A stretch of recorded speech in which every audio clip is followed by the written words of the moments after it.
So yeah, good afternoon. Thank you for being here and being excited so late in the day, especially when we're going to be talking about diet quality and thinking about what we've been eating throughout the day.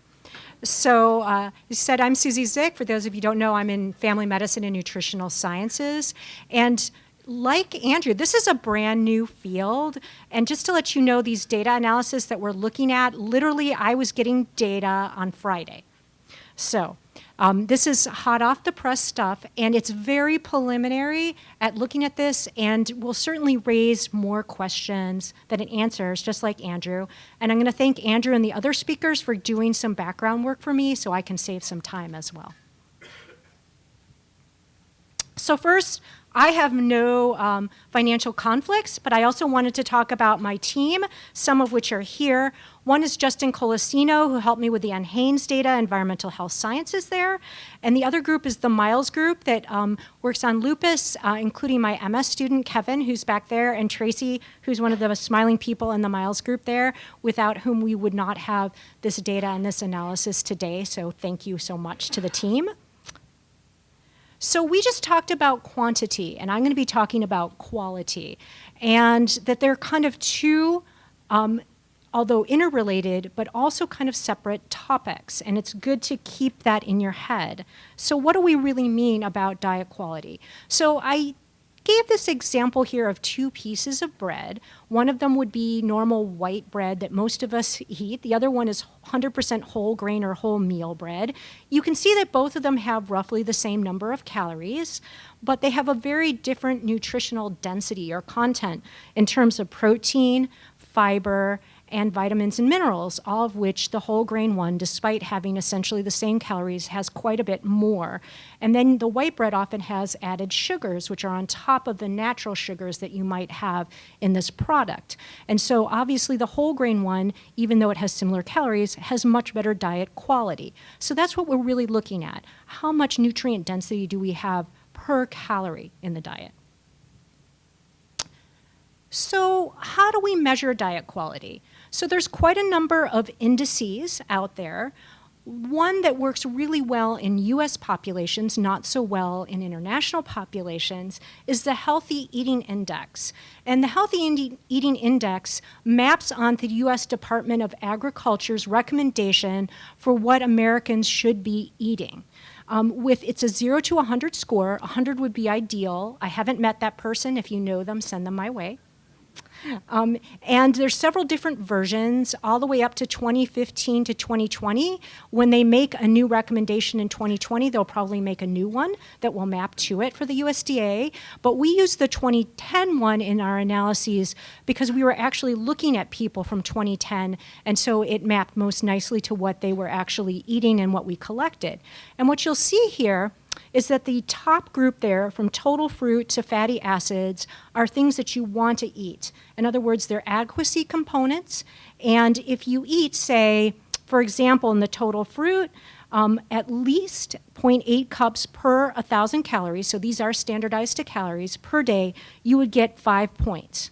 If you ate no fruits, you would get 0 points. And then there's gradations all the way in between. In contrast, for the moderation ones, you want to eat no more than or less than what they're recommending.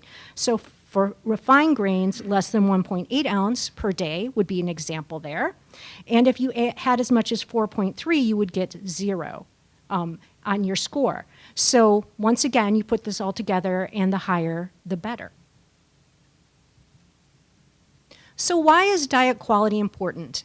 Yes, we know probably your mother or your grandmother or some other relative told you to eat your fruits and vegetables. And so they had a good reasons for that, along with your other whole grains, etc.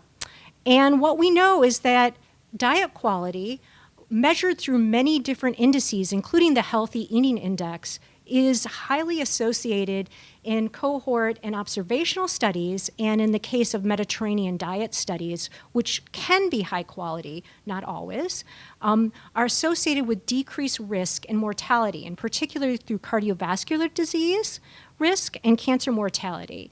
And you can see there that that ranges anywhere from about 9 to 25% decrease over the course of 10 years. Right? So that's a pretty significant decrease, and that's independent of other risk factors like smoking, exercise, and other things that we would think about, including weight, by the way. So I think it's important to understand that these are independent of things like obesity and overweight. Well, what about symptoms? We haven't had a lot of investigations about symptoms. Depression is an exception. And we know from quite a number of studies, this is one of the more recent meta-analysis, that incident depression is actually lowered. About on average, about 35% is the association between improved diet quality compared to those who have the lowest diet quality. So we also are having symptom changes that are very important to people. So how might diet quality impact chronic pain? Well, first I'm going to tell you we don't really know. This is a new category, as I said. But one area that we're interested in is about the gut microbiome, which can influence the brain, at least in animal studies, through vagal nerve stimulation and actually impact levels of neurotransmitters and connectivity, which can change behavior and increase pain. And we also know through the HPA axis and inflammation that you have impacts on the microbiome. We also know that as the microbiome becomes less diverse, the less healthy it is, and the more you have these negative impacts upstream.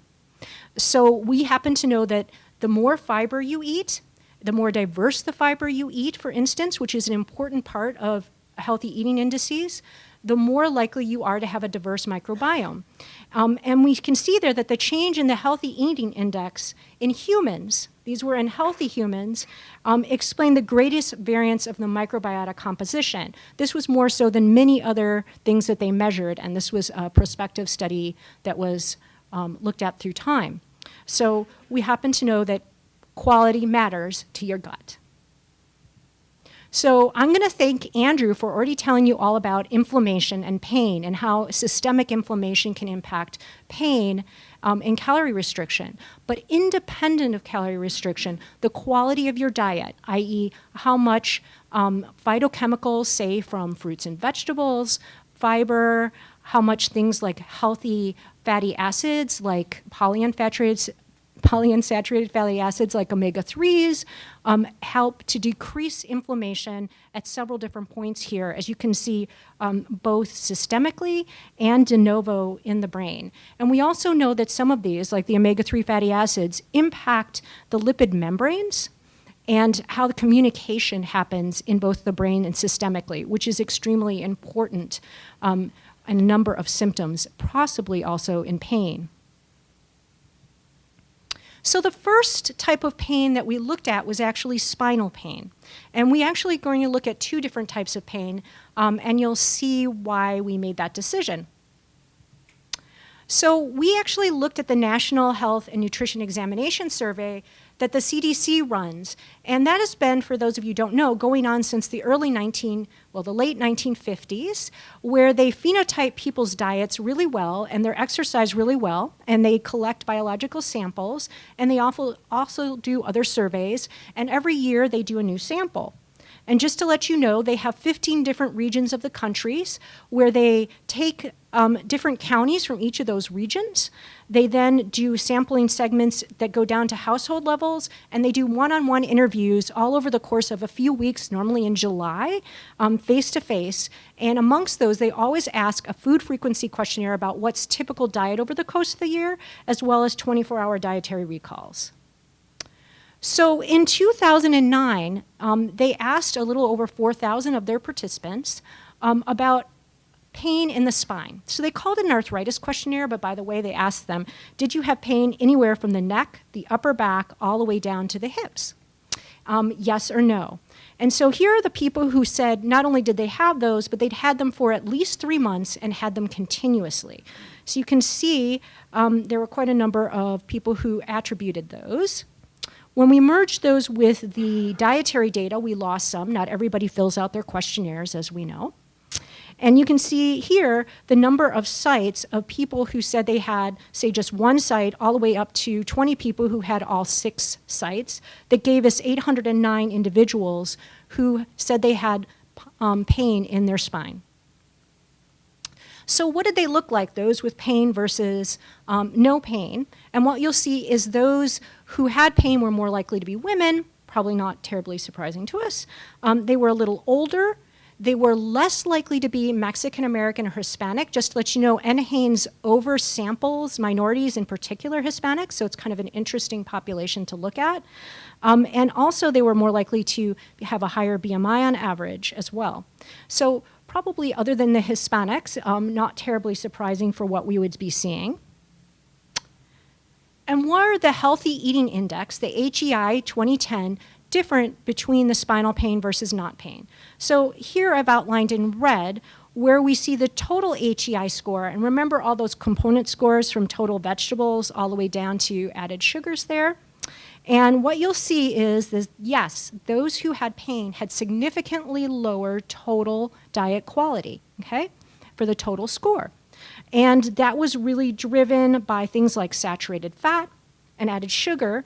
And you'll see there that they have lower numbers there. But remember, this is about adequacy. So if you actually have a lower score for those, that actually means they were eating more of those as compared to the ones that you wanted to eat where you wanted a higher score. So people with pain were eating less fruit, less seafood, less plant protein, more fat, and more sugar, significantly compared to those who did not have pain. And these held even though we adjusted for things like BMI, so this was independent of their weight, age, sex, and race.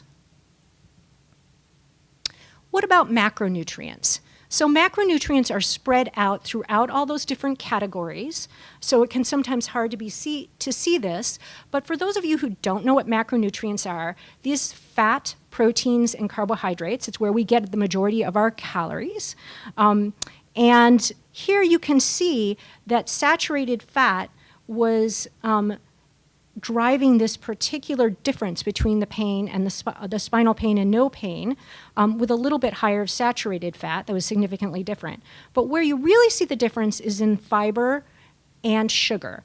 And so you can see there for the percent calories, there's significantly more sugar intake and less fiber in those with spinal pain. But I changed those over to teaspoons and grams so that we could get in some idea here. So just to let you know, grams there by 1,000 calories. So if you think about 2,000 calories a day, you can multiply that by 2. We'll touch on that a little bit more and how that is what we're supposed to get compared to the USDA. And teaspoons there is how the USDA measures that so that we have some conception of how much they're eating. So what the arthritis questionnaire didn't do, and NHANES didn't do, is they did not ask one question about about pain severity. So we couldn't actually say, were any of these associated with the amount of pain severity, just the existence of pain, yes or no? So we could ask these questions, though, in a totally different population, which is the lupus population. And here you have some of the main symptoms of this autoimmune disease, one of them which is pain, particular pain in the joints. And so quite a different group, and a group that has a lot of co-occurring symptoms as well. So what do we find here? So this is from the Michigan Lupus Epidemiology and Surveillance Program, which draws a cohort of lupus and frequency matched controls for age, sex, and race in a little over 500 people in Washtenaw and Wayne County here, and has been going on since about 2012 to actually have these participants in the study. And in that study, there was 2 measures of pain. There was a subscore on the RAND SF-36, which is bodily pain. And there was also what we've been hearing a lot about, the fibromyalgia scale asked as well. We also asked a dietary assessment. It was a food frequency questionnaire that's been developed by the National Cancer Institute called Diet History Questionnaire 2. We did it with portion sizes. Here's an example. It'll ask you in a typical week, how much pizza do you eat? And then it'll ask you what size of pizza here is more like what you would actually have. And they ask you that to kind of average and say, in your year, what's your typical dietary pattern? So it's a very thick survey to go through all the different foods that people eat. So what's the demographics of those who have lupus versus those who do not in our cases and controls, because I think it's interesting when we talk about any differences in diet quality across our spinal pain and our lupus patients. And what you'll see is that you do have more women who have lupus, which we know for autoimmune diseases. We see that they're a little bit younger than the controls. And here you see that we have almost half being African American in the cases because it is more prevalent in African Americans, so a little bit different than the other group that was enriched with Hispanics. And you can see actually that the BMI is actually a little bit, although not significantly lower, in these two groups. So what about the healthy eating index and diet quality? So once again, you see a significant difference with a lower diet quality and those who have lupus. Now, what you will see here is compared to the 50s, which is quite a bit lower here, these are in the 60s, so their diet quality overall is better than those who have spinal pain. So that's interesting. And also what you see here is that the saturated fat, alcohol, and added sugar, the empty calorie category, is what's driving the difference between the two groups, where you have all of those being eaten more in the lupus than in the controls. So that's similar to what we were seeing in the spinal category as well. What about those macronutrients? To take a look at that a little bit more.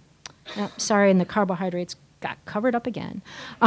So what you'll see here is that fat drives a lot of this, although interestingly enough, the controls actually ate a higher percentage of fat, right, than people with lupus, which was different than in the spinal pain where they ate a little bit more. And where you really see the difference here is in fiber and in added sugar, where you see that 20% of the calories roughly are coming from added sugar. So that's not natural sugar like in fruit, by the way. This is added like white sugar or honey in the lupus versus 17% in the controls. And you have a lower percentage of fiber. So then we asked, well, is this actually associated with anything to do with pain? Okay, so it's different, but okay, so what? So what we did find is that after adjusting for things like weight, sex, race, and total calorie intake, so this is independent of all of those, that as diet quality score decreased or got worse, you saw an increase in bodily pain. So for every 0.3 essentially decrease in that score, that goes from 0 to 100, you had a 1 point increase. So you could start going up quite quickly on the RAND scale as quality goes down. Then we looked at that by cases and controls, because by the way, that one was across both cases and controls. It didn't matter. And what you found out that with cases and controls, you had the same pattern. So it was independent of whether or not you were a case or control. It just had to do with whether or not you actually reported bodily pain. So if you remember, there was a difference of about 2.2 points between diet quality between lupus and control. And just to give you an idea, that 2.2 difference just on average led to about a 7-point increase in pain. So on the RAND, you have to get close to about a 10-point increase to be clinically significant. So it's beginning to get there just on average. So clearly there's some people that this might be an issue with and others it would not, depending on it, but it's getting pretty close there. What about on fibromyalgia? So this was combining the cases and controls, and basically if they said no, they did not have fibromyalgia, versus yes, they did, they had significantly higher, for the ones who said no, diet quality versus those who said yes, by about 2 points. And that was once again after adjusting for things like weight. When we looked at this by case control status, it also did not change. So it did not matter if you had lupus or you didn't. Basically, you saw about the same thing, about a 2-point lower diet quality in those who had fibromyalgia versus those who did not via the questionnaire. So what can we say in conclusion about this? Well, first, just to give you an idea, during the time this was happening, what did dietary scores look like across America?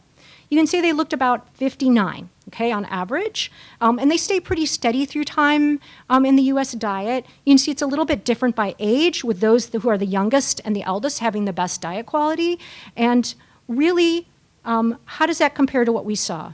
So spinal pain patients had an HEI of roughly 52. It's significantly lower than the US population.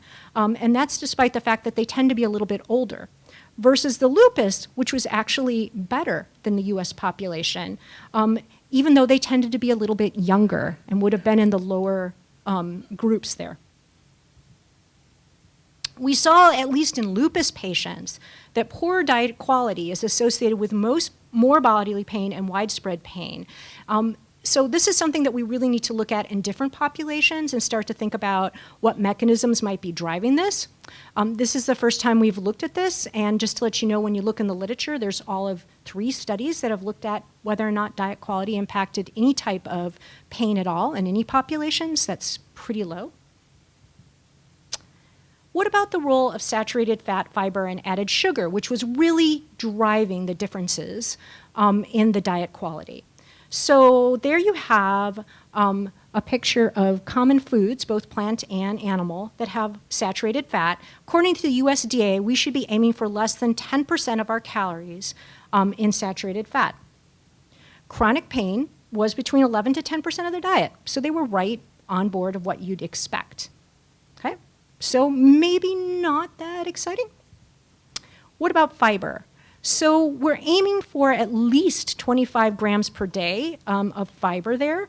And you can see that they were significantly lower, particularly in the spinal pain group, of 16 to 20 grams per day. But let's hang out with sugar for just a little bit. Sorry that we have the snacks in the afternoon when I'm talking about this. There are 3 recommendations for dietary levels of added sugar in the US.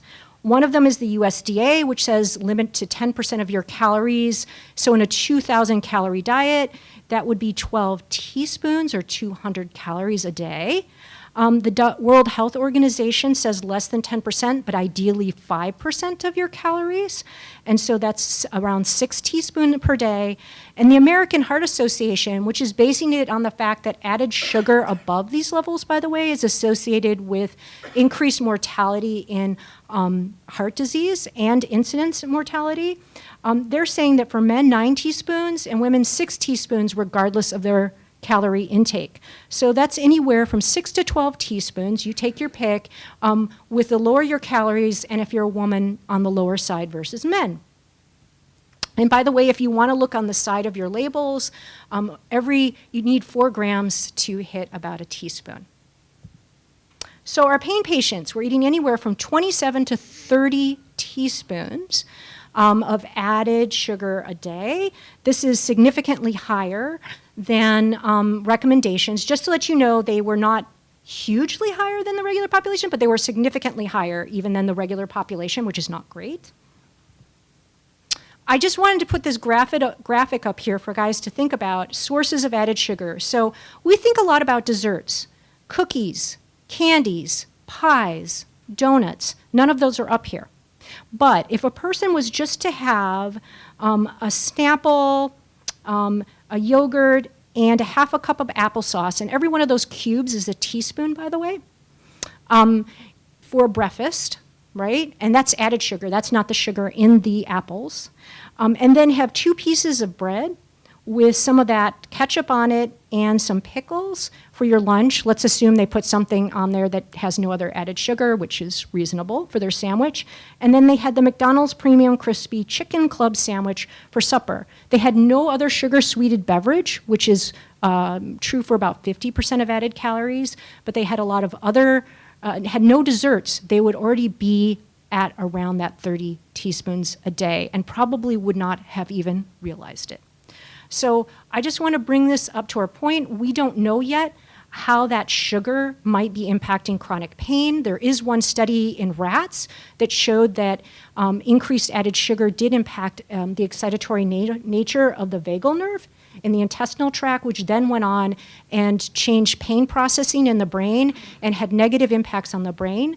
But this is certainly something we need to think about going forward about whether or not it's having an impact.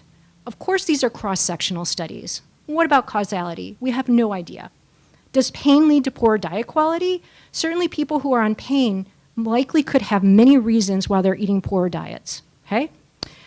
Or does poor diet quality lead to chronic pain, or both? Here's my thought. It's not looking good either way, okay? In one direction, you have increased mortality through cardiovascular disease and cancer and depression, increased depression. In the other one, you have more pain and more severe, and maybe you have both.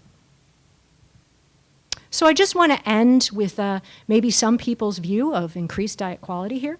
I try to eat healthy, doctor. I never sprinkle salt on ice cream. I only eat decaffeinated pizza, and my beer is 100% fat-free. Thank you for your attention.